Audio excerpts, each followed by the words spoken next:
tarde, colegas.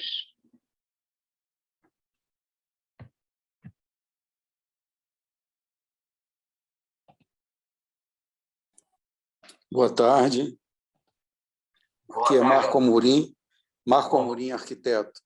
Bacana, prazer. Walter Vasconcelos. Estou aqui na reunião de hoje como coordenador do grupo de trabalho Academia e Mercado.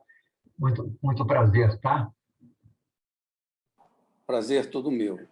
Tá. Vamos. Boa tarde, Walter. Dona Marli, tudo bem com a senhora? Tudo jóia. Bacana. Sucesso aí. Vai ser com certeza. Vai ser com certeza. Tamo junto. Opa! Acessou aí a nossa palestrante do dia. Tudo bom, Walter? Tudo bem? Boa tarde a todos. Boa tarde, professora, arquiteta, enfim, outras coisas mais. Vamos aguardar mais 7 minutinhos, né, Cândida? Né?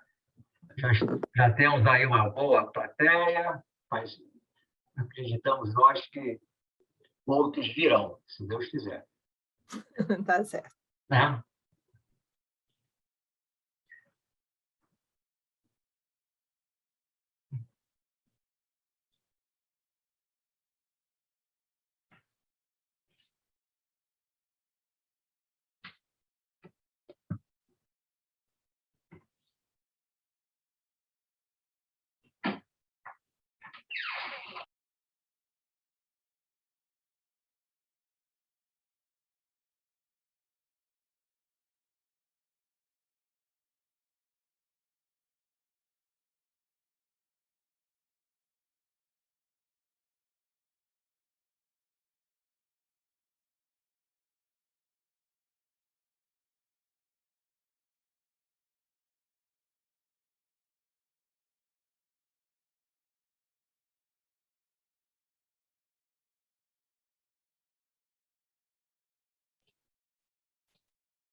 Bom,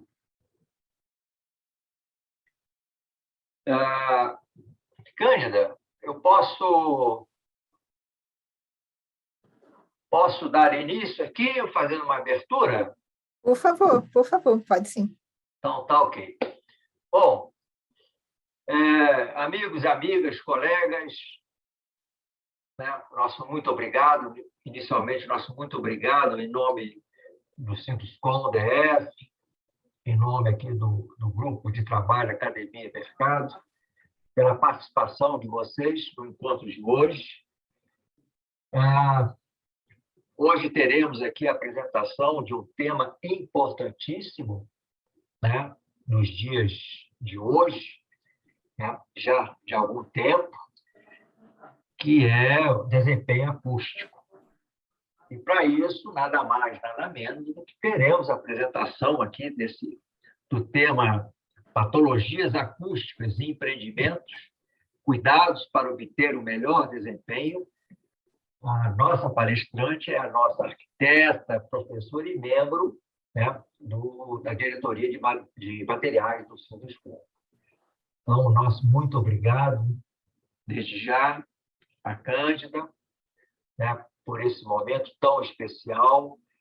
Eu sugiro que todos tenham aí em mãos uma folhinha, uma canetinha para anotar as dicas, né, Cândida? Tá? Que é uma palestra que vai contribuir muito para o desempenho, né, de nossas edificações no tocante à acústica. Então, Cândida, esteja à vontade, você querendo, pode fazer novamente, pode se apresentar novamente, tá? E, com relação a perguntas, você gostaria que deixasse para o final ou pode Não ser no precisa. momento? Pode ser no momento da sua apresentação. Ok. Tá. Aí, via chat ou a pessoa pode entrar no ar? Pode entrar no ar, não tem problema nenhum. Assim, importante é não deixar de perguntar o que a gente fez, assim, só para entenderem essa apresentação. Agora foi alguns apanhados de o que a gente identificou de erros em processos de execução e o que significou o antes e o após a correção, em números, né, em desempenho, em valores. Então, assim, algumas coisas que parecem besteira, né, assim, quem não olha, quem não percebe, mas o que isso significa em resultados. Então, a gente vai colocar mais relacionados, principalmente, a edificações residenciais, porque ela entra as referências na norma de desempenho, e a gente vai verificar os ensaios acústicos, o antes, a interferência, e após a interferência, quanto que isso significou em desempenho. Então, esse é o objetivo: fachada, piso, parede, acho que vai ter vários elementos, que aí eu quero que a ideia é, quem participou de obra, quem sabe, mostrar assim, isso aconteceu, o que eu fiz, como é... Vamos conversar, essa é a ideia. Ok, bacana. Tá bom? Então, pronto, eu já vou compartilhar aqui. Deixa eu pegar.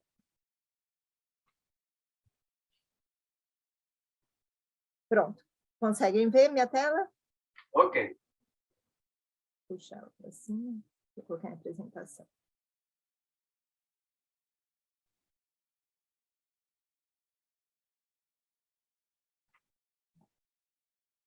Bem,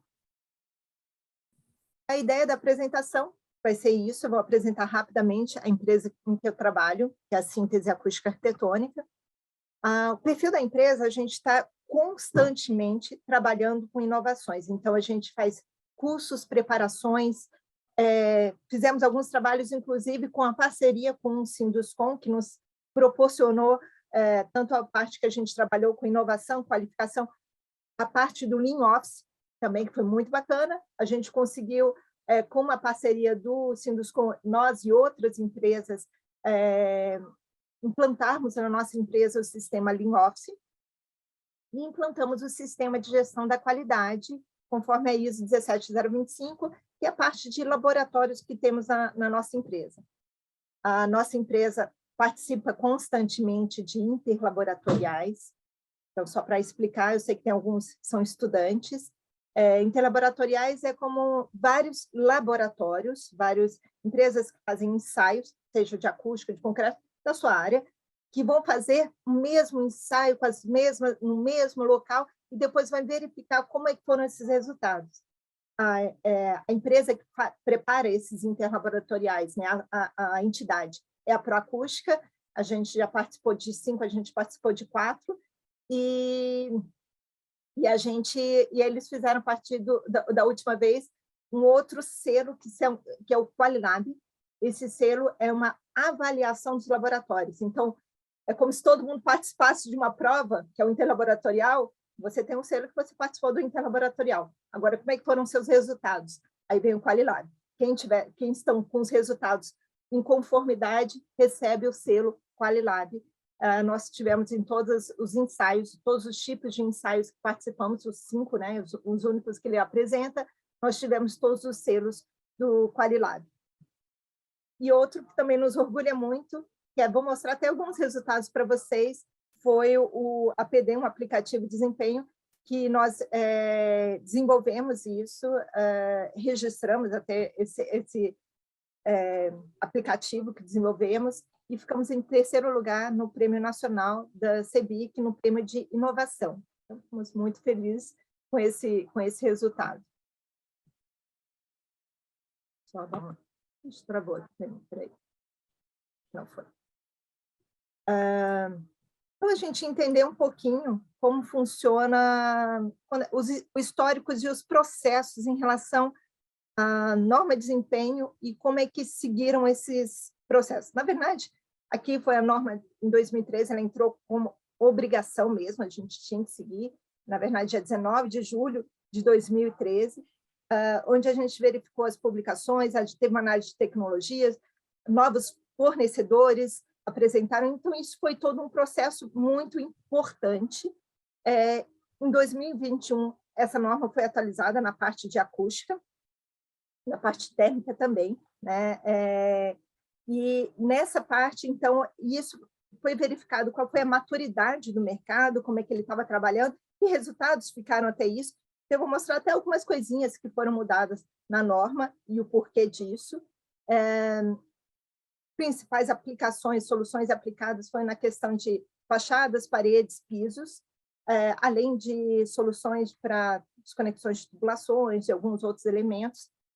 E o grande caixa preta, né, que a gente fala, é como executar, né? Então, a gente teve processos, e essa norma já deixa claro, processos que nós já trabalhávamos, que normas temos que utilizar para fazer os cálculos acústicos, né? Agora, na revisão da norma já está bem claro que tem que ser conforme a ISO 12354, que é importante o desenvolvimento de projeto, ela não coloca uma obrigação, mas ela coloca quais são os procedimentos que você tem que ter para ter essa avaliação e que você verifica todos esses resultados depois com ensaios acústicos, né?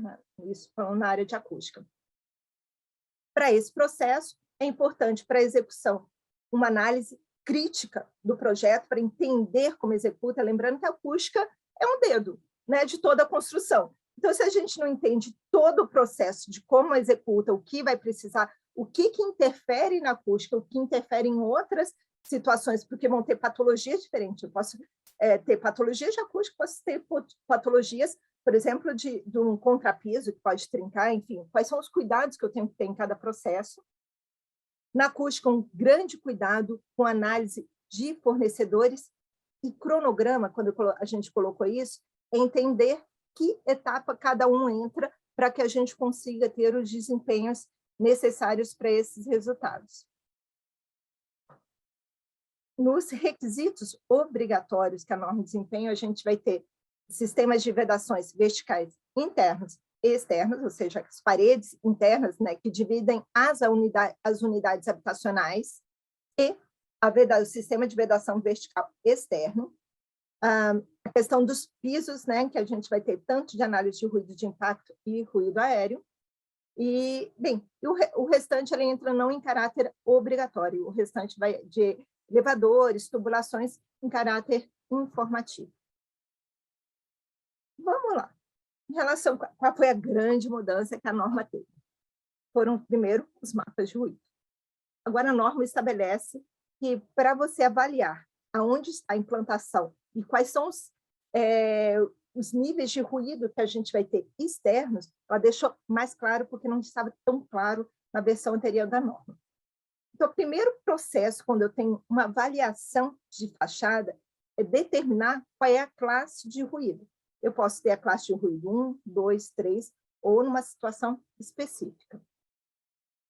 A partir disso, que eu já sei qual é a minha classe de ruído, vamos comparar a classe de ruído com a sondagem que a gente faz para verificar a fundação. Então, eu sei aonde está a minha implantação, onde eu vou ter níveis de ruído externos maiores ou menores. Eu vou determinar também, aí o segundo passo é verificar qual é a característica da minha esquadria, qual é a redução ponderada dela, o RW, a partir de um cálculo que a gente verifica de D2M-NTW. Esse procedimento é em conformidade à norma ISO 12354/3, que eu falei anteriormente, que agora está bem claro, o procedimento de norma de cálculo para isso, antes isso não estava claro, né? Apesar de os técnicos, a maioria já saber disso, mas é sempre importante deixar bem claro isso numa norma e verificar. Então, isso nada mais é que uma média logarítmica de RW, né, o procedimento de cálculo, em função da área de cada um. Essa aplicação é a aplicação de correção pela forma da fachada, a inserção de influência do volume do ambiente. Então, tudo isso eu posso ter a mesma fachada. Se o volume mudou nessas características, eu posso ter um desempenho, uma necessidade de RW, dessa redução ponderada da minha esquadria, totalmente diferente. Aqui eu colocar uma situação de mito, duas situações de mito e uma verdade. Então, um mito que se tem é que a esquadria, então, se eu mudar o tipo de vidro, estou resolvido?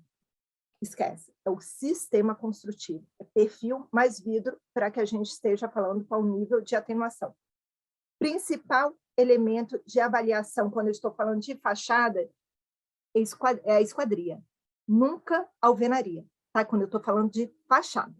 Na fachada, não adianta aumentar a espessura de parede, porque meu ponto mais frágil é minha esquadria. Ela é o que eu tenho que resolver. Ela tem situações que não faz nem cócegas. Aumentar a espessura de parede na minha fachada. A esquadria vai ser meu principal elemento.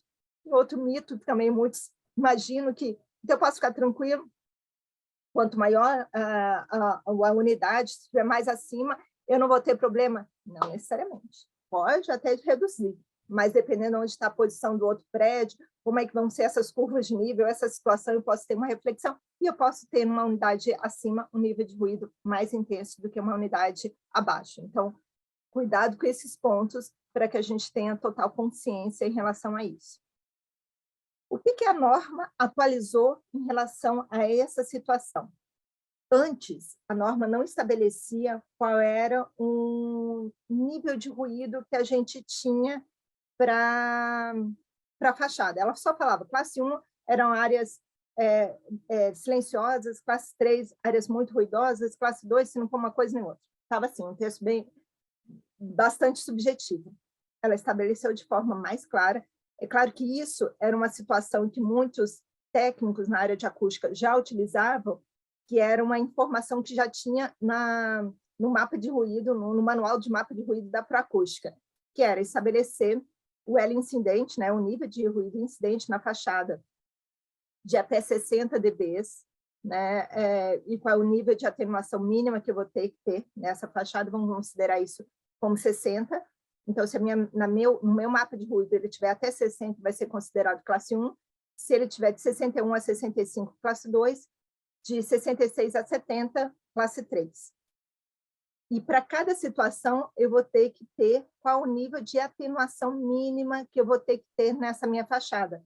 Quanto mais ruído externo eu tiver, maior tem que ser o meu isolamento acústico, né? Quanto que eu vou ter que ter essa redução sonora. Esse anexo informativo EF, ele coloca boas práticas para a caracterização do nível de pressão sonora num período completo, L-Day, né, e L-Night, né, que seria o do dia e da noite. Por que isso é importante? É que eu posso ter um ponto também importante que está escrito na norma, que ela representa o nível de pressão sonora incidente na fachada do ambiente analisado. Eu posso ter até mais de uma classe de ruído, numa fachada ou numa unidade habitacional. Então, assim, naquela situação, exatamente o que eu preciso verificar. aqui a gente tem uma situação para que vocês possam analisar, né? Então, assim, do primeiro ao nono pavimento, quando eu tenho aqui classe 2, classe 3, do 10º ao 18º, nessa situação mudou já para só classe 2, e aqui que tinha classe 3, classe 2, mudou só para classe 2, e aqui que era classe 2, ficou classe 1. Então, e do 18º ao 30º, fiquei com a situação de classe 1, classe 1, classe 1, classe 1. O que isso significa que é importante para uma construtora entender? É que ela pode ter esquadrias com características diferentes. Sabe que nem fundação? Que eu não preciso, vou colocar a pior situação para tudo, né? Quando eu faço a verificação da sondagem, a mesma coisa é para a acústica, quando a gente faz mapa de ruído. Eu posso fazer essa verificação, e o interessante seria até a arquitetura utilizar isso para ela poder, até se ela quiser fazer uma composição arquitetônica diferenciada. Ela pode trabalhar isso também. E como é que eu avalio? Pronto. Ok, já segui meu projeto, né? Meu projeto, eu já contratei uma empresa de acústica e ela me trouxe uma esquadria, né? E ela me falou o seguinte, ó, eu preciso de uma esquadria, a minha esquadria lá é de 1,20 m por 1,40 m, por exemplo, né? O acústico responsável falou assim, ok, eu quero com RW mínimo de 20 dB, ok? Ok. Aí eu vou lá verificar meus fornecedores. Isso é importante para que a construção, os engenheiros, arquitetos entendam como é que ele faz essa análise para escolher o tipo de esquadria. Aí ele pegou 3 tipos. Ele teve uma janela aqui de correr de 2 folhas, da Luna, essa da Master, essa aqui Nova Gold, essa aqui é 1,20 m por 1,20 m, com uma espessura de vidro de 4 milímetros, um RW, que ele declara de 19 dB. Essa aqui já é 1,20 m por 1,20 m, com uma espessura de vidro de 4, e essa aqui 1,40 por 1,40, com espessura de vidro, um vidro laminado de 6 milímetros, 3x3. Aqui eu tenho 19, 21 e 24 dB. Como é que eu faço? Essa esquadria já ficou fácil analisar. Ela tem 19 dB. É menos do que eu pedi no meu projeto? Eu pedi 20? Então esquece, não tem como. Essa aqui, essa aqui é acima. Ela está com 21 dB. Mas a dimensão dela é menor do que está no projeto arquitetônico, no que a gente teve, é menor. Então, eu ainda não sei se ela passa. Eu vou mostrar. A gente ainda não considera como uma avaliação ok. Isso aí ainda está em análise. Essa aqui, ela tem 24 dB, concorda? Eu pedi 20, então está ok. Ela tem 1,40 m por 1,40 m. A dimensão é acima do que eu tinha colocado? Então, ok. Então, a gente tem uma condição possível. Naquela situação aqui, deixa eu só colocar, como é que funciona?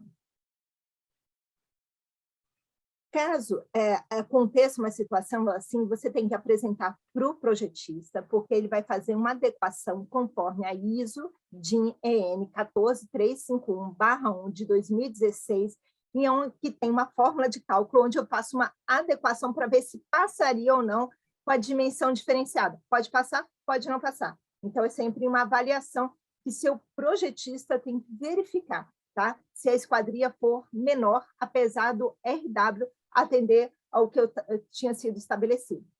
O que deve conter um relatório de RW, né, quando a gente verifica os laudos? Eu tenho que verificar quem é o meu contratante para saber se é o mesmo, né? Se a gente está falando da mesma coisa, se o produto é o mesmo. Por incrível que pareça, a gente já viu coisas divergentes. A descrição da amostra. A amostra que eu estou analisando é a mesma esquadria? Walter, se tiver alguém chamando, eu não vou conseguir ver, mas você pode me falar, tá? Se alguém precisar. As descrições da amostra estão em conformidade com o que eu vi lá na especificação do fornecedor? É a mesma? É o mesmo perfil? É tudo igual? Ok. Informações da câmera padronizada, tem que estar informando nesse relatório. Fotografias e detalhes da amostra. Agora, também é possível aceitar um catálogo técnico que traga informações completas da amostra com resultado de RW. todas essas verificações têm que ser em conformidade com as normas vigentes. Caso, isso é importante, olha só, tem uma situação, tá, que já verificaram várias vezes. Olha só, o fabricante não tem esse ensaio. Eu vou contar para vocês qual é o mais comum. Tá? O mais comum, e alguns vão saber aqui, é pele de vidro de correr. Mas eu gostaria de colocar essa esquadria de pele de vidro de correr. Não tem nenhum fornecedor que faça esse laudo.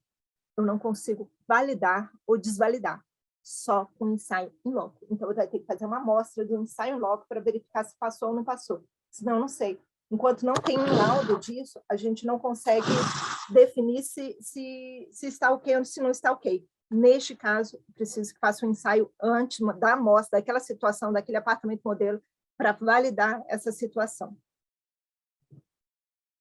Quais são os cuidados que a gente tem que ter? Quando vocês fornecerem, quando vocês pegarem do fabricante a esquadria, verifique todas as características que ele colocou para a instalação da esquadria. Quantos milímetros de distância ele colocou para o preenchimento, porque está tudo especificado no laudo deles, e a gente vai seguir exatamente o mesmo, porque aí garante que o RW foi aquele que a gente calculou.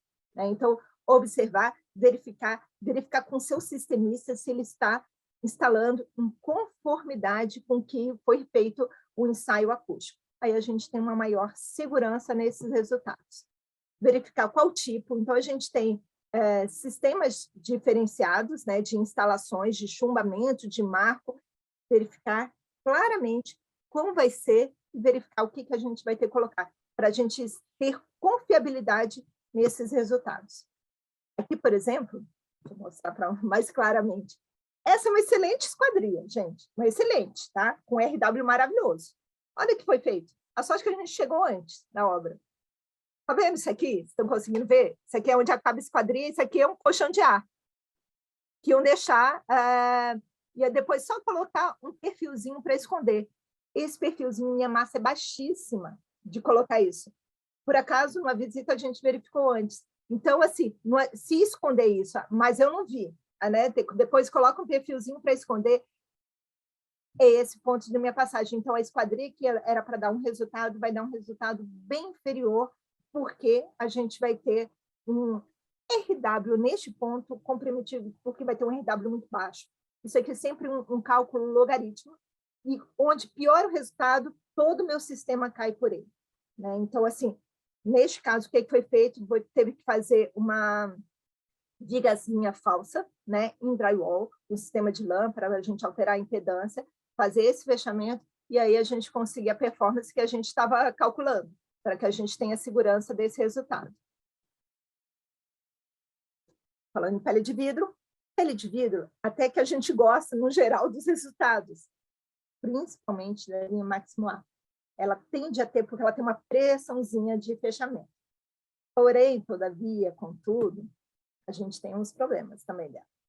Os problemas, eu não sei se vocês estão conseguindo entender, mas é onde eu vou ter um encontro, porque ela é um elemento separado, né? Então, eu tenho essa passagem que eu posso ter entre um pavimento e outro, tanto no piso quanto em paredes. Tem que ser seguido com fechamento de detalhe de execução nesse sistema para a gente ter a performance, senão todo o meu sistema vai cair significativamente. E isso pode seguir como não passar na norma. Já tivemos casos, aqui eu nem trouxe esse resultado, eu trouxe outros resultados, mas de a gente fazer a medição, teve até um caso que a gente fez a medição, não passou, só que assim, estava tão nítido no ensaio acústico, que aquele ponto estava tão vulnerável de resultado, que a gente pediu para abrir o perfilzinho que tinha sido colocado, que a gente tinha pedido um detalhe de gesso nessa parede, e aí eles tinham me falado, não, foi feito. A gente, tá, mas eu quero que abra. A gente abriu, não tinha sido feito, mandou fechar e fez a medição de novo. A medição aumentou algo em torno de 6 a 7 dB, só por conta dessa besteira. Então, assim, um cuidado, isso significa não passar na norma. Então, muito cuidado com esses detalhes, com essa execução, tanto nesse encontro da esquadria, da pele de vidro, em relação ao piso e em relação ao sistema de vedação vertical interna. Aqui um outro exemplo, esse aqui foram também medições que a gente fez, que era um structural glazing, em que as gachetas e os fechos estavam meio frouxos. A gente fez a verificação na fachada, tinha dado 30 dB. Mandou ajustar, ele passou para 34 dB, 4 dB. Isso em acústica é muita coisa. É um suador para a gente conseguir. Então, só um detalhezinho disso, isso já faz uma diferença significativa. Em relação a essa avaliação, então, como é que a gente faz essa verificação? Primeiro, a gente vai ter que fazer uma medição. O procedimento da medição é conforme a ISO 16283. Essa norma ela foi atualizada, tá? Se vocês pegarem a norma antiga, ela estava conforme a ISO 140, se não me engano, era 140/7, eu acho. E permanece um resultado único conforme a ISO 717, mas essa norma também foi atualizada. Então, ele verifica se eu vou ter uma atenuação de 20, 25, 30 dB no mínimo, dependendo da classe de ruído. Bem, em relação ao Sistema de Vedação Vertical Interno, o SVVI. Esse é o procedimento de ensaio, conforme também a ISO 16283. Isso aqui já está tudo atualizado na norma agora, na nova versão da norma. Procedimento, são vários pontos que a gente tem do emissor e do receptor, e com uma fonte que é um chamado dodecaedro, que é uma caixa de som com 12 caixas. Ele verifica quais são as diferenças que a gente vai precisar numa situação onde não haja dormitório e situações que hajam dormitórios. Essa aqui, tabelinha, eu gosto muito, isso aqui é de uma associação australiana. Ela estabelece uma avaliação que a gente tem do que, às vezes, para a gente é difícil entender, né? Quando eu falo assim, tem uma atenuação em DNTW de 40 dB ou 45 dB. O que significa para as pessoas mesmo, né? Qual vai ser a percepção sonora disso? Para a voz normal. Para 40 dB vai ser pouco audível, 45 dB não audível. Aqui, gente, é onde é a questão de quartos. Aqui seria salas, para vocês terem uma referência. Voz elevada é audível em 40 dB. 45 dB é pouco audível. Para a gente chegar ao não audível, aí eu vou ter que chegar a 50 dB. A norma já estabelece desempenho intermediário, superior, e aí pode-se ter essas situações. Aqui eu gosto também mas aí você tem que determinar antes qual desempenho, que é acima, que é um intermediário, que é um superior, aí sim a gente pode conseguir essas situações. Agora, um home cinema surround, esquece, é acima de 55 dB, é um projeto específico. Então, não pode qualquer coisa numa situação dessa. Esses aspectos de 40, 45 dB é o que também se usa no mundo inteiro, né? Então, assim, o mais é ótimo, é interessante, mas não significa que vai, mesmo assim, isolar qualquer ruído. Aliás, o isolar qualquer ruído, muito cuidado. Praticamente não existe isso. Assim, qualquer situação de ruído você vai isolar, não. Sempre vai atenuar, mas você não vai zerar isso. Em relação às paredes, quais são os sistemas construtivos utilizados? A gente tem os blocos, a gente pode trabalhar com paredes duplas ou com preenchimento nos blocos. Além deles, eu tenho também o sistema, não sei se vocês já viram isso aqui, eu encontrei até na feira agora, na FECOM esse ano, que eu achei o resultado estava bem interessante, o RW dele foi 50 dB, é um bloco acústico cerâmico, né? Eu peguei já essa informação, esse BV 3019, um de 19 milímetros, e ele em si já dava um RW de 50, que era um resultado bem interessante. Eu posso trabalhar também como revestimento em drywall. O que é revestimento? É quando eu uso uma parede e revisto ela com esse outro elemento, que é o elemento do drywall, ou uma parede em drywall. Como eu devo executar? Os cuidados. Bem, a gente tem que fazer o aperto da alvenaria. se eu deixar uma fresta, eu vou ter uma passagem sonora. Quanto maior o espaço entre estrutura e alvenaria, maior preocupação em manter uma massa, densidade superficial, semelhante à da parede. Então, assim, o ideal, quanto maior esse espaço, mais semelhante eu vou ter que ter características dessa massa. Se eu tiver uma espessura pequenininha, eu posso colocar uma espuma expansiva. Essa pequenininha, quando eu estou falando de 3 centímetros. Agora, maior, não, porque eu vou ter uma massa bem inferior. A massa da espuma expansiva, ela tem uma densidade menor, ela vai ter um RW menor, e isso vai reduzir meu sistema construtivo. Estou falando, óbvio, que, por exemplo, quando a gente está falando daquelas paredes, as lajes nervuradas, é fechar totalmente o fechamento das cubetas para que não tenha essa passagem sonora. Esse é o caso, né? O aperto da alvenaria, quando o espaço for muito pequeno, deve-se utilizar material mais leve, mas deve-se fazer a vedação. Então, assim, de qualquer forma, a gente vai fazer um preenchimento, mas dar preferência para esse material como espuma expansiva, quando a espessura for bem pequenininha. Aqui foi, por exemplo, uma outra situação que a gente teve que fazer um aperto de alvenaria, que tinha características diferentes, que era de uma varanda, e precisava ter essa junta de dilatação entre um elemento e outro. A solução que a gente acabou adotando foi colocando a manta de lã de poliéster, né, de 3 milímetros, para que a gente fechasse ainda essa dilatação com o silicone, mas a gente preenchesse esse encontro entre um e outro, porque sem preencher, isso acaba mudando a impedância no sistema e isso melhora a minha performance. Então, essa foi uma das soluções que a gente, a engenharia, né, isso é importante também, existir projeto de alvenaria, porque é onde foi identificado essa situação e é onde a gente foi trabalhando com a compatibilização com outro projetista, da solicitação que ele precisava e também do que nos atenderia. Depois dessa situação, a gente fez medições para verificação que estava em conformidade com o que a gente precisava. Essas imagens aqui é para a gente ver que essa é a nossa realidade em obra e o que isso nos prejudica. Então, instalações elétricas, caixa, se a gente puder alterar isso, não ficar na parede divisa, muitíssimo cuidado. Essas informações sempre têm que ser verificadas e passado para o projeto de acústica. Vai ter ar-condicionado aqui, vai ter passado, porque isso diminui minha massa e reduz a performance acústica. Então, saber todas essas informações é fundamental. Se tiver uma alteração disso, projetista de acústica tem que saber essa informação para saber como ele vai solucionar e se é possível.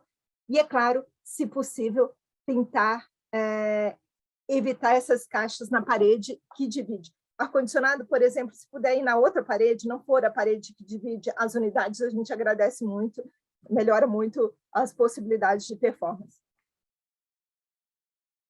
Cuidado nas instalações, então, assim, verificar, tentar seguir com os projetos certinhos, saber onde estão cada instalações para a gente conseguir proporcionar a integridade das paredes, para que essa espessura do bloco permaneça e a gente continue dentro do que foi calculado.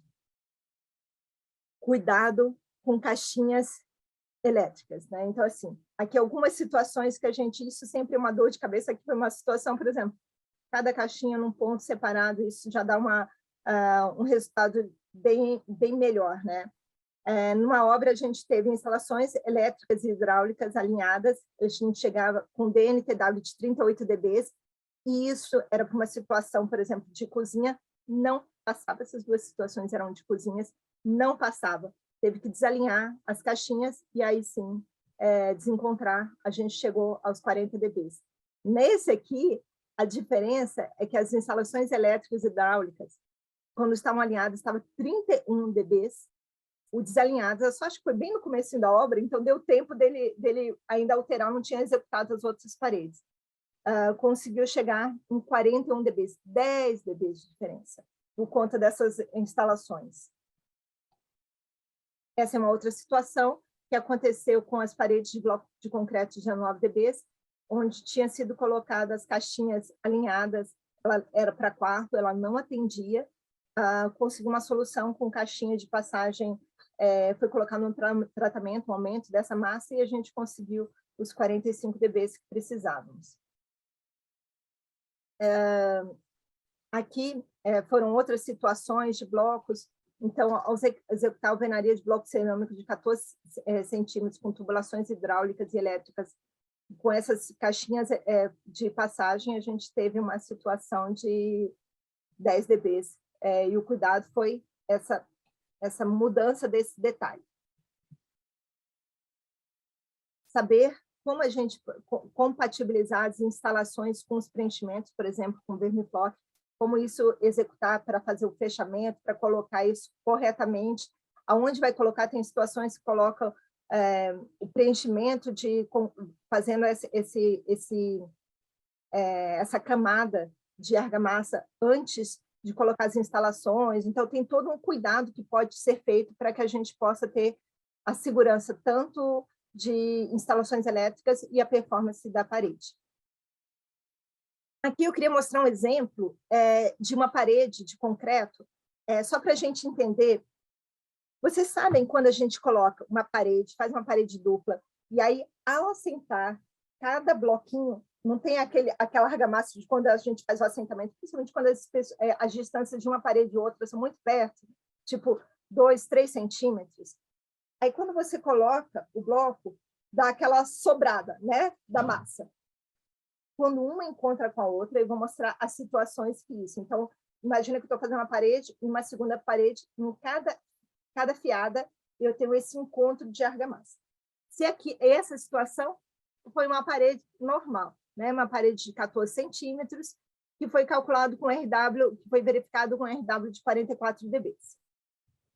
Se eu pegar essa mesma parede e colocar com espaçamento, imagina que cada alturinha de tijolo eu faço um que a gente chama de ponte acústica, de um encontro uma parede com outra, cada fiada, tá? Quando eu assentei o tijolo, o outro, essa argamassa deu aquela saidinha e uma encontrou com outra, de uma parede e da outra parede. Nessa situação, a parede dupla que foi feita, ela vai chegar a 42 dBs. Você não adiantou nada, gastou dinheiro totalmente à toa. Nessa mesma situação, se a gente colocar só, vai ter um encontro da parte da laje e da parte de laje a laje, né? Então, aqui, por isso que aqui está a distância, por exemplo, com o pé direito de 2,70, só nesses 2 pontos, essas 2 pontos que essa não tem como não desencontrar, eu vou ter 63 dBs de RW. A diferença de eu ter todos os encontrinhos na parede dupla e não ter de 42 para 63 dBs em cálculo. Se eu colocar uma lãzinha entre esses 2 elementos, além de eu ter maior segurança que vai reduzir essas chances de encontrar a argamassa de um com a argamassa de outro, só nessa brincadeira eu posso chegar a um RW de 69 dBs em cálculo. Então, assim, a importância, quando eu falei, só para vocês entenderem, tá vendo? Essa imagem. Isso aqui foi uma obra que a gente viu que ela tinha um espaçamento, era uma parede dupla, e tá vendo? Cada uma está encontrando. Está encontrando. Deu para entender isso? Colocou aqui, sobrou, assentou e foi encontrando. Então, ele perde completamente tudo que foi calculado. Gastou dinheiro para não chegar à performance. Procedimento de ensaio, conforme 16283, mesmo procedimento, vai ter a fonte, o receptor para essa verificação. Quanto maior o DNTW, menos a gente vai escutar.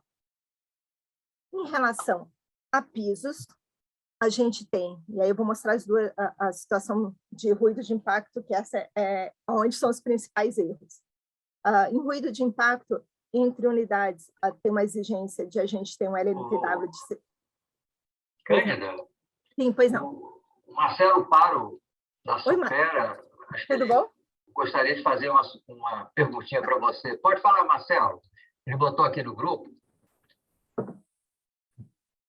Olá, Cândida, tudo bem? Botei aqui no grupo para que a gente evite que uma parede, a argamassa de assentamento, uma encoste na outra.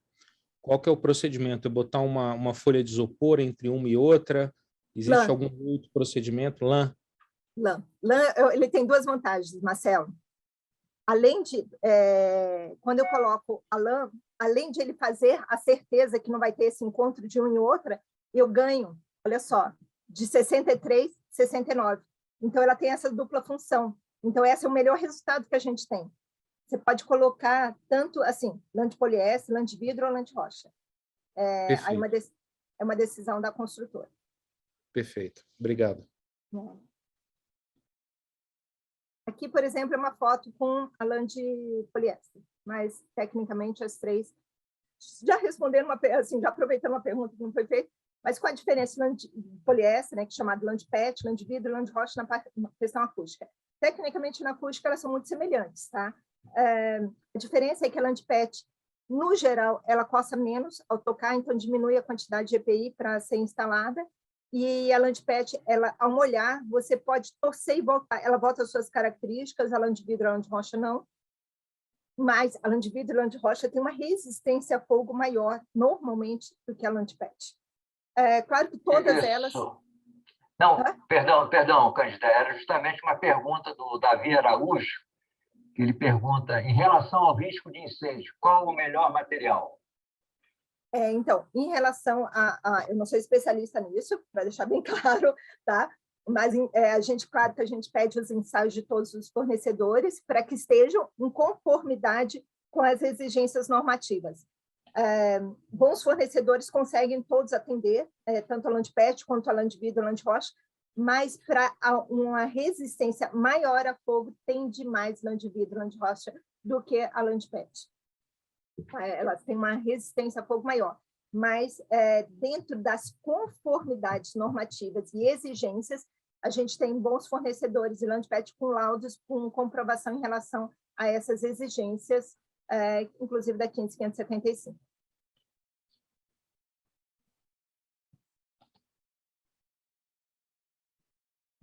Bem, eu estava falando aqui de ruído de impacto, só para a gente entender quando a gente está falando de o que eu estou escutando lá embaixo, para vocês não terem uma expectativa errada, né? Então, quando a gente fala de 83, por exemplo, 83 estaria fora da norma, entre unidades habitacionais, 73 dB, passos, a gente vai ouvir com facilidade, sem expectativas diferentes em relação a isso. Móveis arrastados, ouve-se com muita facilidade.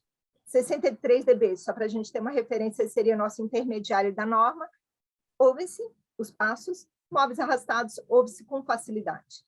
53 dB seria o superior da norma, ouve-se com pouca facilidade, móveis arrastados, ouve-se. 43 dB seria uma situação acima do que o superior da norma, passos não se ouvem, e móveis arrastados, ouve-se com pouca facilidade. Por que eu quero colocar isso? Primeira regra, vai se escutar.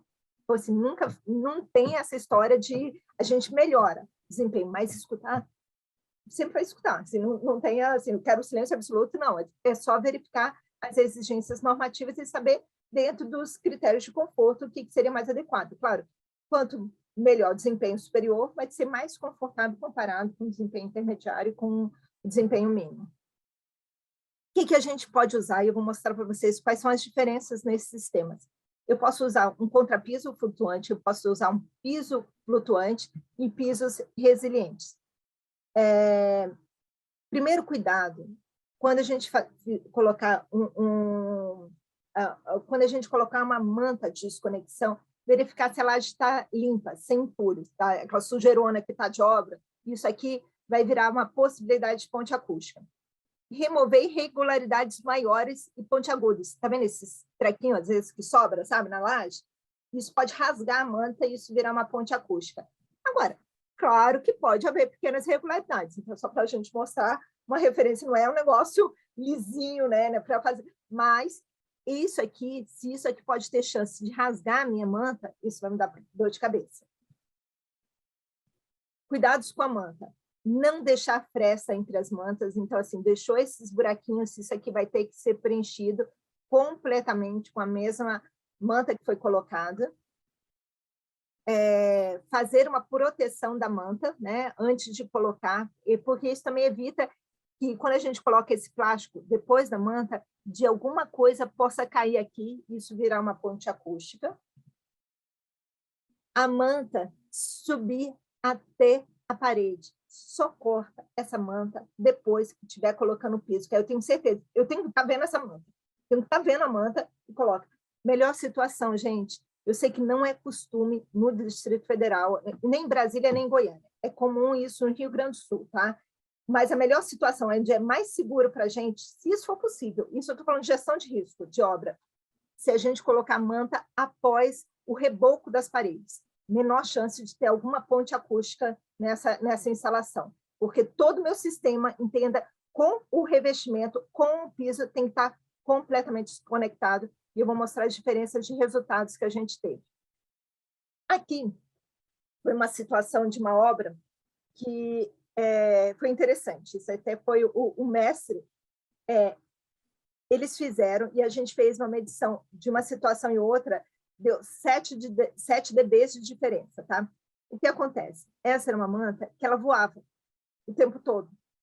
E aí, o mestre resolveu fazer assim, ó, bem bonitinho. Ele colocou a talisca e cortou aqui em volta. E colocou porque ele precisava, porque a manta estava voando. A gente, não, isso aqui é uma ponte acústica. A gente só descobriu na segunda vez, né? Por isso que fez a... Não, isso aqui é uma ponte acústica, não pode ser feito.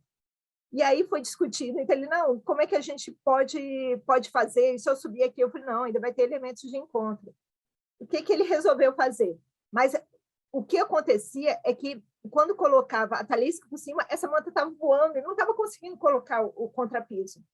Ele colocou um pedacinho pequenininho e depois colocou a manta por cima. E assim a gente conseguiu o resultado. Isso deu uma diferença de LMTW de 7 dBs.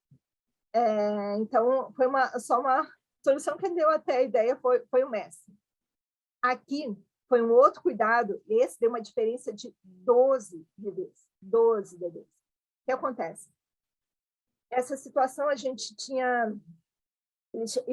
o mestre começou a fotografar toda a situação de tudo que estava acontecendo. E aí, ele não tinha colocado reboco aqui, e acabou fazendo esse encontro do piso com a alvenaria. Está vendo que tem um elemento total de ligação entre o contrapiso e o reboco. Isso foi um elemento total de ligação. O que a gente conseguiu fazer é colocar a manta, está vendo aqui, horizontal, antes dele colocar, então ele não fez esse reboco, colocou ainda um ponto aqui na manta horizontal, então a manta estava vindo reto, subiu e fez uma viradinha lateral. Isso foi feito posterior para conseguir resolver essa situação, e aí ele conseguiu colocar para assentar o rodapé desse espaço. E aí a gente fez a medição. Numa situação e noutra, a diferença foi de 12 dBs. Essa aqui também foi uma situação que foi colocado um contrapiso acústico, que o resultado não foi em conformidade com o que a consultora queria, e a gente pediu para ir com uma maquita, cortar todo o piso aqui lateral, para verificar esse contato que estava tendo, o revestimento estava encostando na parede, e isso é uma ponte acústica. Então, a gente pediu para cortar, colocou material resiliente. Feito isso, teve uma diferença de 3 dB, só a maquita e retirando isso. No mesmo espaço, no mesmo local, feito uma medição e outra medição. Só nessa situação, só da maquita, já deu 3 dB de diferença. Outra situação, esses pisos flutuantes, eu sei que eles têm bons resultados, assim, só para deixar isso para vocês. Para o pavimento de baixo, não é talvez tão confortável para a unidade habitacional, mas ele pode chegar até reduções, porque ele tem uma mantinha, tá vendo? De polietileno, e ele acaba podendo reduzir bastante a situação para o pavimento inferior. Aí aqui tem algumas dicas que a gente pede, né? Claro, o substrato liso, pode ser instalado após a pintura, isso também facilita que a gente tenha maior segurança, e junto à parede a manta deve subir para que seja dobrada, então a gente sempre vai subir essa parede, dobrada entre o piso e o rodapé, para que a gente não tenha elementos de conexão. E isso pode chegar a uma diferença de resultado de 15 dBs, em algumas situações que a gente já mediu. Os pisos vinílicos, no geral, não é tão significativo, mas assim, ele deve chegar a uns 3 dB de resultado, tá? Assim, instalar isso como uma solução acústica. Mas ele tem que ter um substrato extremamente liso, pode ser instalado após a pintura, não há necessidade de tratar a junção com rodapé, mas ele não tem um resultado tão significativo. Muito cuidado com as instalações em cima, isso tudo a gente tem que ter essas informações, porque isso pode diminuir a massa para uma avaliação das lajes, né? Então a gente pode ter uma redução da massa em certas regiões da laje, então essas informações a gente tem que estar sempre claro para o projetista, para que a gente possa compreender. Procedimento que a gente tem, isso aqui, deixa eu até, é uma tape machine, para a gente mostrar, neste caso, só para deixar claro, quanto menos eu escuto, melhor é meu resultado em avaliação de LNTW.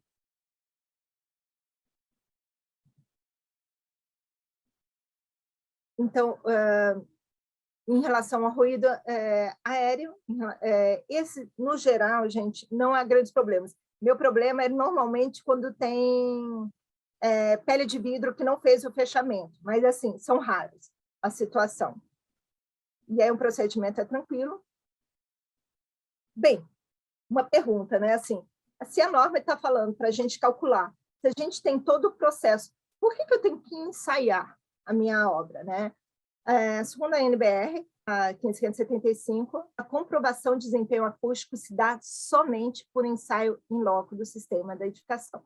Então, assim, eu posso estar com todo o meu cálculo, toda a situação, como vocês observaram, a gente pode cometer erros, né? Então, assim, só é garantido se eu fizer uma verificação, se eu fizer um ensaio. Normalmente é feita uma amostragem, né? Assim, não é obrigatório, mas nossa recomendação é sempre a gente ver sempre piores situações, ou seja, quartos menores, volumes menores, que deve dar um resultado pior, onde normalmente a gente recomenda que se faça um ensaio. Se lembra que eu falei do aplicativo que a gente tinha desenvolvido? Só para a gente ter números aqui do Distrito Federal. Então, esse é um aplicativo, é um benchmark de desempenho acústico, e a gente tem, de 155 ensaios no Distrito Federal, a gente teve, atendendo no mínimo, 43,9%, que não atendeu 9%, intermediário 22,6%, superior 24,5%. Isso deixa muito feliz, que a gente está praticamente com 50% dos nossos resultados das nossas construtoras em Brasília, com desempenho entre intermediário e superior. Em piso, a gente não teve situações em ensaios no Distrito Federal, tá? Que não atendeu. Em paredes, esses a gente está... parede sempre é o nosso... a gente tem só uma curiosidade. Eu fiz uma live com outros colegas acústicos de outras regiões, São Paulo. Os números são meio parecidos com das regiões, sabe?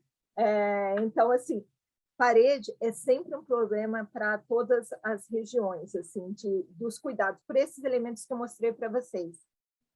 Então, a gente está com 25% não atendendo, atendimento ao mínimo 49%, intermediário 15,7%, superior 9,8%.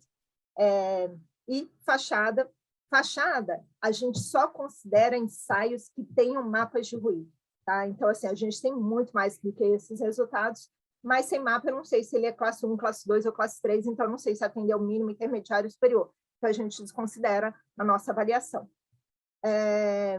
Nosso superior, olha só, é 46,7%, então a gente está com resultados interessantes em relação à fachada. E esse aplicativo também, só para completar, ele é interessante porque a construtora pode se avaliar comparando seus resultados com o mercado. Por exemplo, como está meu prédio, meu edifício, em relação ao Distrito Federal, ou a minha região, Noroeste. E aí ele vê como é que está o desempenho, se pode melhorar ou não nesses resultados. Uma observação interessante é que a gente tem observado que cada vez mais os desempenhos têm melhorado. Então, isso significa que está tendo uma maior maturidade da construção civil. Isso nos deixa bem felizes. Como evitar perda de desempenho? Planejar, identificar as influências e mapeá-las no cronograma executivo.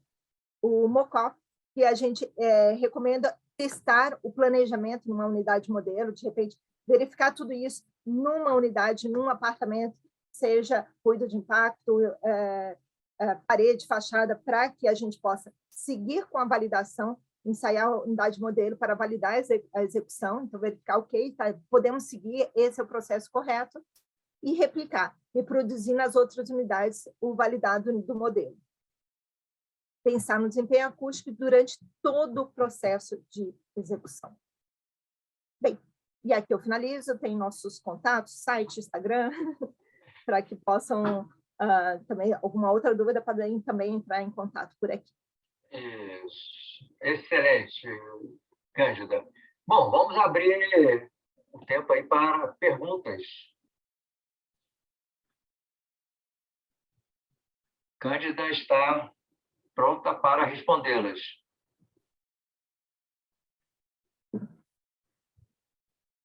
Obrigada, Matheus. Se tiver alguma dúvida de uma obra que quiserem perguntar, por favor. Isso. Estou vendo aqui um grande amigo meu, formamos juntos, Tony Malheiros. Tá bom, Tony? Arquiteto também, como eu. Isso, arquiteto. Tudo bem, um abraço para todos. Obrigado. Bom, perguntas, pessoal. Deixa eu ver aqui, bate-papo aqui, deixa eu ver. Rodrigo da Silva, meus parabéns pela palestra. Estou na graduação, mas conhecimento nunca se perde. É isso. Perfeito, aí. Rodrigo, é isso mesmo. Que bom, fico feliz com o seu posicionamento. Por favor. Oi, Patrícia. Oi, tudo bem? Tudo. Eu tenho uma dúvida. Você já faz o tratamento do contrapiso? É necessário, realmente necessário, se a pessoa insistir muito, o cliente, fazer o forro acústico também? Em relação ao quê? Ruído de impacto? Por exemplo, Sky Garden Flamboyant. A gente fez o tratamento, né, com a manta, e aí um cliente falou, não, mas eu quero que faz forro acústico. Besteira. Não adianta Besteira, nada. né? Jogou dinheiro fora. Dinheiro fora. Dinheiro fora. Aí, o que acontece? Vai melhorar ruído aéreo, tipo TV ligada, uma conversação, mas se for o arrastar de cadeiras, o caminhar, zero. Zero. Não melhora. Por quê? Agora vamos entender por quê, né? Não é só... Olha só.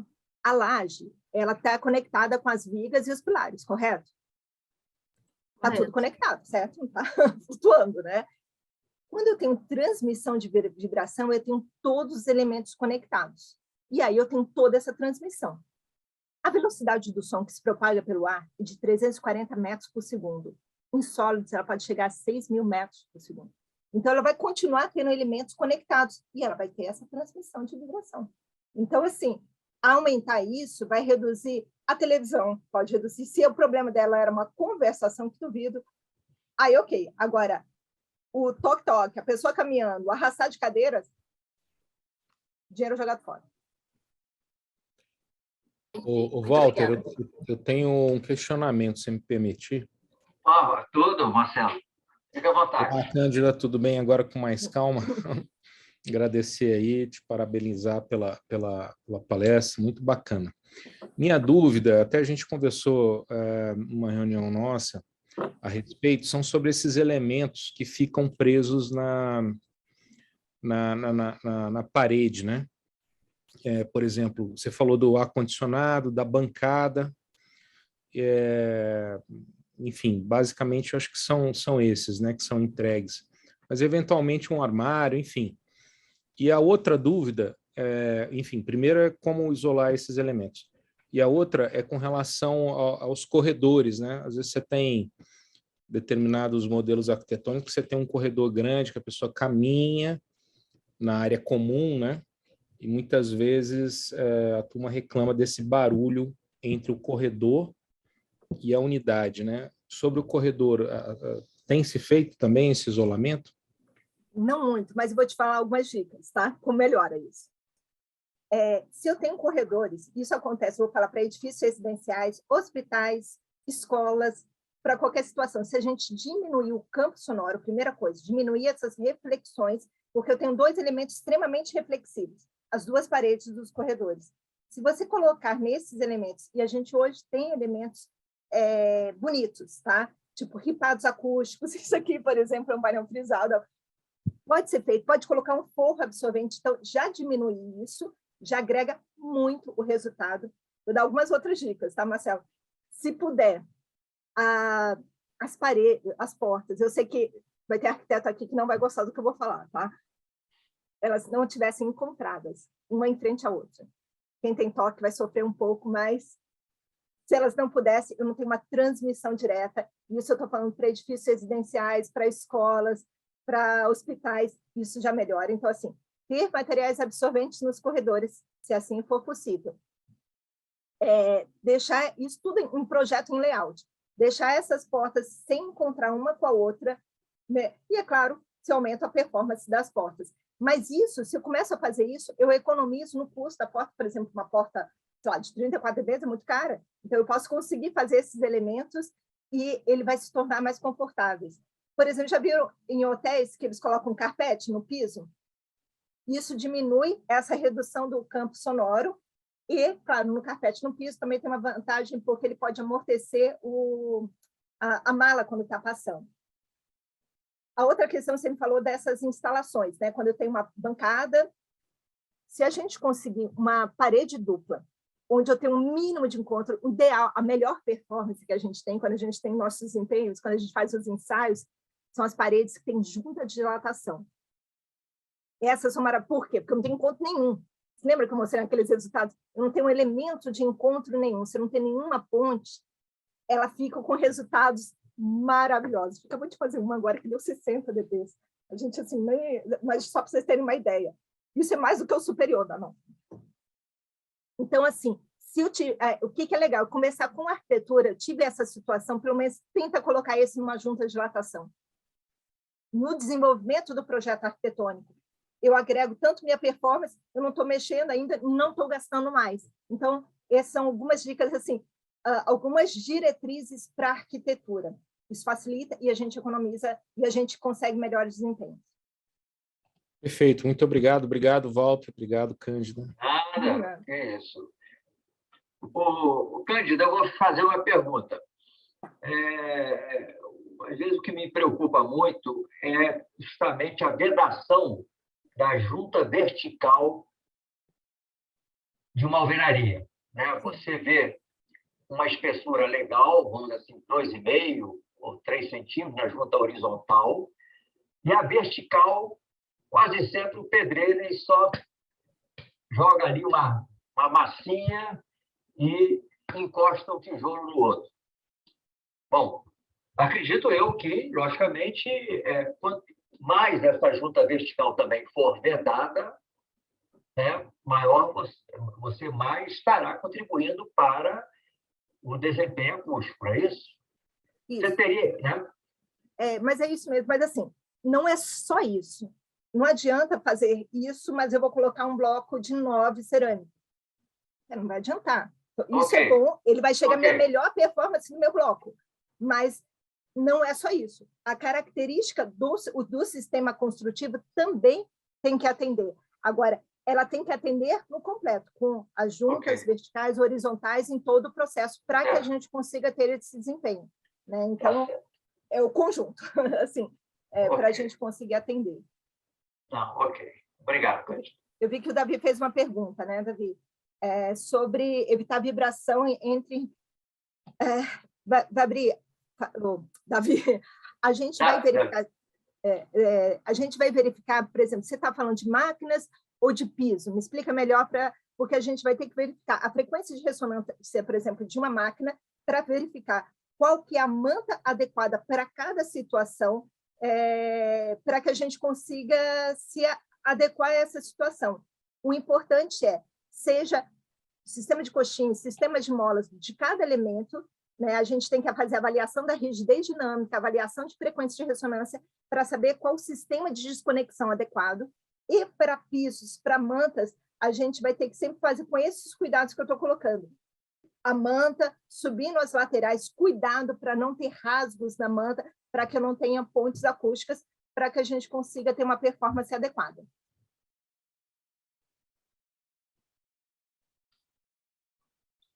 Ok, Cândida. Bom, mais alguma perguntinha? Alguém com mais perguntas?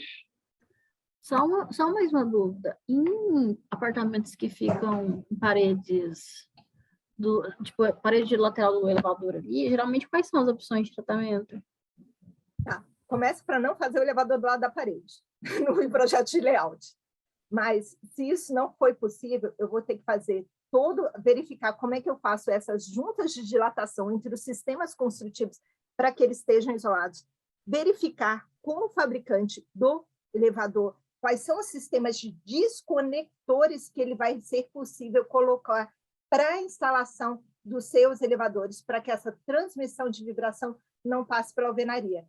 Então, assim, recomendação, Patrícia, aliás, Patrícia e todos, por favor, base do projeto arquitetônico. Evitar, e principalmente evitar quando tiver quarto. Sim, essa posição dos elevadores tem que estar numa situação mais de cozinha, em outras, quarto, nem pensar. Isso tem que ser como diretriz proibitiva, de preferência, para a arquitetura.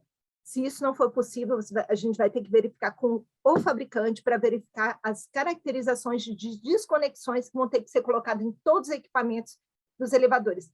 E quer que eu te fale? É um suador.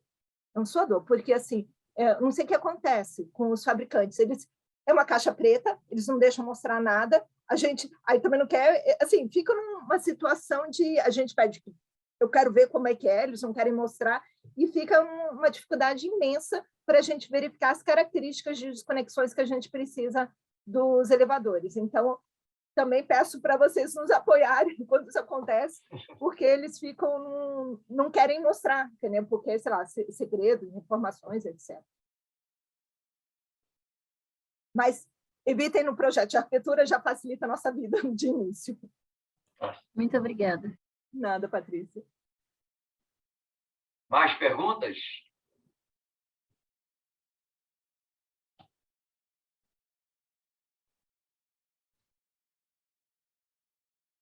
Mais perguntas? Segunda chamada. Bom, eu gostaria aqui, rapidinho, né, antes de qualquer nova pergunta, dizer que essa apresentação, essa participação da Cândida, né, no grupo de trabalho Academia e Mercado, né? Esse grupo de trabalho Academia e Mercado é um dos grupos do Sinduscom, né? E ele tem como propósito unir a academia, né? Ou seja, as instituições de ensino, às empresas mercadas, mais especificamente as empresas construtoras. Tá? E o nosso público-alvo são estudantes. Então, o grupo de trabalho Academia e Mercado tem como público-alvo atingir os nossos estudantes, levar aos nossos estudantes um conhecimento que nem sempre é levado a eles em sala de aula. Então, eu convido a todos aí que fiquem atentos, que mensalmente nós promovemos uma palestra e preferencialmente de caráter prático, né? Foi o que a Cândida nos trouxe, né? A gente sabe que há muita ciência atrás de todas as palavras ditas por ela, muitos estudos, enfim. Mas esse é o nosso propósito, né? Na tela aqui, na participação de hoje, aqui a gente vê que nós temos profissionais e temos muitos estudantes. Mas esse é o nosso propósito, enfim, de levar aos nossos estudantes esse conhecimento. Porque aqui teve até um aluno, o Davi, falou uma dúvida. Como evitar... Não, foi o Rodrigo. Meus parabéns pela palestra. Ainda estou na graduação, sem problema nenhum. Mas conhecimento nunca se perde, isso. Mas para não se perder, tem que se ganhar. Né, Cândido? Antes de se perder, tem que buscar o conhecimento. Né? E o grupo de trabalho tem como propósito justamente prover aos nossos estudantes de engenharia, arquitetura, esse conhecimento necessário. Bom, mais perguntas? Pois não, Cândida? Não, eu Então, assim, se tiver mais alguma pergunta, eu estou à disposição, mas eu quero agradecer e só enfatizar isso, assim, não tem um congresso que eu vá, eu tenho 20 anos de profissão, mais de 20 anos, não tem um congresso que eu vá que não tem mais uma informação, uma coisa que eu não sabia. Então, é isso mesmo que vocês estão fazendo, está certíssimo, e tem que sempre seguir com essa busca de informações. Isso. Tem aqui outro depoimento aqui do Bruno Ramos. Estou formando agora, mas acredito que nunca deixarei de ser um estudante, visto o vasto conhecimento que ainda podemos aprender. Obrigado pelo aprendizado. Obrigado pela oportunidade. Isso aí. Walter. Sim. Walter e Cândida. Quero dar o meu depoimento aí também, aproveitando esses depoimentos dos alunos. Certo. Estou dando o depoimento de alguém que já tem 44 anos de formado e continuo sempre praticando a profissão de arquiteto cotidianamente e sempre participando de todas essas antigas palestras, outras hoje lives e tudo, sempre que eu posso, eu estou participando. Então, isso também é um depoimento que eu acrescento aí ao da Cândida também, o seu e o da Cândida. Obrigado. Dando parabéns para vocês aí, que a gente sempre procura participar. Muito obrigado, Tony. O Tony, nós somos colegas contemporâneos desde o científico. É verdade. Desde o curso preparatório para a Unib, enfim. Prazer em falar com você, Tony. Tá, um abraço para vocês. Valeu. Bom, alguém mais gostaria de tirar um pouco mais da nossa palestrante? Eu acho que não, Cândida. Eu agradeço. É? Eu agradeço a oportunidade, eu acho que gosto muito de... Bem, como vocês sabem, eu adoro falar sobre acústica, então sempre que tiver alguma situação em relação a isso, estou sempre à disposição. Qualquer dúvida, se quiserem também mandar mensagem, meu celular é sempre aberto, estou sempre tendo contato no Instagram, no que precisar, para qualquer dúvida que precisar. Eu acho que conhecimento tem que ser compartilhado sempre. Então, estou à disposição de vocês e obrigado pela oportunidade. Um prazer falar com todos vocês. Cândida, então, em nome do Sundescom DF, em nome do Grupo Trabalho, Academia e Mercado, nosso muito obrigado pela sua participação. Foi fantástica a sua apresentação, né? Nos deu aí várias dicas, né, para não cometermos erros na execução, né? Enfim, e agradecer a todos que participaram, né, e estejam sempre conosco, né? Sempre estaremos trazendo aí temas interessantes, né, para os nossos profissionais e nossos estudantes, enfim. Então, doutora Cândida e demais colegas, arquitetos, engenheiros, podemos desfazer a rede? Perfeito. Tá, gente. Boa tarde, boa semana para todos. Então, muito obrigado. A Adriana aqui Silva está agradecendo aí a CITES pela disponibilidade de sempre. Tá? Obrigado a todos. Boa abração. Tarde, uma ótima semana. Obrigada, Marcelo. Uma ótima semana. Agora eu vou pegar uma estrada para Goiânia. Então tá. Tchau, gente. Obrigada. Tchau, gente. Vamos com Deus. Boa noite.